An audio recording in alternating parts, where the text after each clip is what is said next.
मैं बोलता नहीं, कुछ भी नहीं करता। જય માતાજી મિત્રો, સવાર જાગીને તૈયાર થઈને બેઠા છીએ ને તો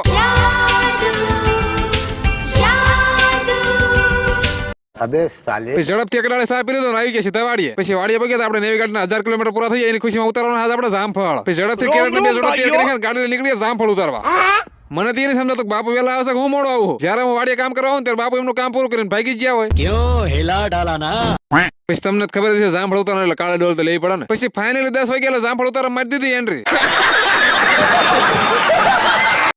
પછી નનકી જામફળ ઉતારો નનકી બાકાજી બોલી દઈને કે લેખો નનકાયો ઢગલો. પછી નનકાયો ઢગલામાં વકલ કરી ભરીવાળા સપન કર્યા. પછી જામફળનું બધું કામકાજ પતાવીને આવી ઘરે બપોરો કરવા. પછી બપોર પછી આપણે નીંદણ જામફળ એટલે મોટો દાદા ડોલ લઈને આવી ગયા જામફળ નીંદવા. હવે એક બાજુ આપણે જામફળ નીંદવાનું કામકાજ ચાલુ હતું, બીજી બાજુ જીતેશભાઈ ની તુર ઉતારે છે. मेरी समझ में नहीं आता बुढ़ा तुम मेरे ही पीछे क्यों पड़ गया है? बैगन। તું એની ગાડી જીતેશભાઈ ગાડીમાં મૂકી દીધી. જીતેશભાઈ થઈ ગયા રવાના. પછી આજનું વાળાનું કામકાજ પતાવીને આવી ગયા ઘરે આવીને ખાધું પીધું રાજ કર્યું. આજનો વ્લોગ અહીંયા જ પૂરો. Okay tata bye bye.